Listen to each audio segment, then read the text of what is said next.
Welcome to my channel. तो कैसे आप सब, आई होप आप सब ठीक होंगे और अल्लाह ताला की ज़मान में होंगे। तो व्यूअर्स, आज हम अपने किचन में बनाएंगे बहुत ही मज़ेदार सी स्वीट सी रेसिपी। बहुत लोगों को ये रेसिपी पसंद आएगी, कुछ लोग इस रेसिपी के बहुत ज़्यादा शौकीन भी होंगे।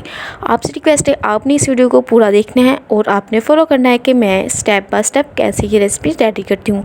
बहुत ही यमी सी और बहुत ही ईजी सी रेसिपी आज हम बनाएंगे।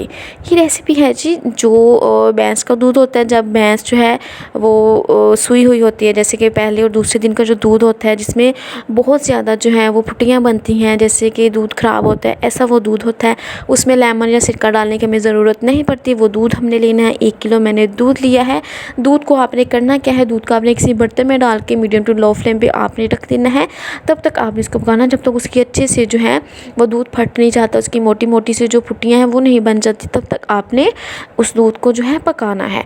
व्यूअर्स, इसमें 2 से 3 चीज़ें जाएंगी, बहुत ज़्यादा इसमें मटेरियल नहीं जाएगा, बहुत ज़्यादा इसमें खपाई थोड़ी सी है, इतनी ज़्यादा खपाई नहीं है। खपाई बस यही है कि इसमें चम्मच बहुत ज़्यादा चलाना पड़ेगा और चम्मच चलाने से जो है बाजू में दर्द ज़रूर हो जाएगा। ये आपने लेनी है जी चीनी, तकरीबन 1 कप से थोड़ा सा आपने नीचे चीनी लेनी है, और सूजी लेनी है तकरीबन आधा से पौना कप आपने सूजी लेनी है। सूजी को आपने करना क्या है, सूजी को आपने अच्छे से भूनना है। दूध को आपने चम्मच चलाते रहना है ताकि दूध हमारा जो है वो लग ना जाए। अगर ये दूध लगना एक दफ़ा स्टार्ट हो गया तो ये मज़ीद लगता ही जाएगा और फिर अच्छा जायका नहीं आएगा। दूध में आपने चीनी डाल देनी ताकि चीनी जो है वो अच्छे से जो सॉल्व हो जाए, अच्छे से इसमें घुल जाए, मिक्स हो जाए। और मिठास आपने चेक कर लेनी है। इस टाइम पे आप लोग बेशक चेक कर ले कि मीठा थोड़ा सा तेज़ होगा तो ही अच्छा लगेगा। बिल्कुल लाइट और बहुत ज़्यादा तेज़ मीठा जो है वो अच्छा नहीं लगेगा। तो फिर बस आपने इसमें चम्मच चलाते रहना है, तब तक आपने चम्मच चलाना नहीं छोड़ना। बात इसमें यही एक सबसे मुश्किल बात है कि इसमें चम्मच बहुत ज़्यादा चलाना पड़ता है। दूध को मैंने दूसरी साइड पे कर दिया और इस साइड पे हमने पैन लिया। पैन में हम अपनी सूजी को अच्छे से भून लेंगे। सूजी को आपने बहुत ज़्यादा जो है ब्राउन नहीं कर लेना, हल्का सा लाइट सा ब्राउन कलर आने तक आपने इसको भूनना है। और भूनने के बाद आपने इसको एक प्लेट में निकाल के साइड पे कर देना है। कुछ लोगों को जो है वो सूजी का कलर बहुत ज़्यादा जो है ब्राउन पसंद होता है, लेकिन मुझे वो कलर ब्राउन वाला अच्छा नहीं लगता है, इसलिए आपने इसको थोड़ा सा भूनना है। फ्लेम को ऑन कर देना है और आपने इसको प्लेट में निकाल के रख देना है। मैंने प्लेट ली है, प्लेट में निकाल देंगे और सूजी को रख देंगे। देखिए, मैंने हल्का सा कलर आने तक इसको भूनना है, बहुत ज़्यादा जो है आपने इसको नहीं भूनना। अगर आप लोग बहुत ज़्यादा डार्क कर लेंगे तो हमारी रेसिपी जो है वो बहुत ज़्यादा उसका डार्क कलर आएगा, अच्छी नहीं लगेगी। तो सॉरी, मैं इसमें ना इलायचियाँ डालना भूल गई थी। दूध में आपने 2 से 3 जो है ना इलायचियाँ डाल दी। देखिए, दूध हमारा बिल्कुल फट चुका है। अब आपने इसमें सूजी डाल देनी है। सूजी डालने के बाद बस आपने कुछ नहीं करना, आपने इसमें चम्मच चलाते रहना है। जितना आपसे हो सके आपने इसमें चम्मच चलाना है। चम्मच चलाना आपने नहीं छोड़ना। यही इसमें एक मुश्किल बात है कि इसमें बहुत ज़्यादा चम्मच चलाना पड़ता है। मैं बहुत ज़्यादा थक गई थी, मैं कभी एक बाजू से कभी दूसरे बाजू से इसको ऐसे चम्मच चलाती रहती हूँ। देखिए, इसमें आपने चम्मच चलाते रहना और 2 से 3 चम्मच आपने देसी घी के डालने हैं। देसी घी आपने डालना है, आपने डालडा घी या ऑयल आपने नहीं डालना, बल्कि आपने देसी घी डालना है, क्योंकि ये एक देसी रेसिपी है, ये देसी तरीके से तैयार हो रही है, तो इसमें देसी चीज़ें ही जाएंगी।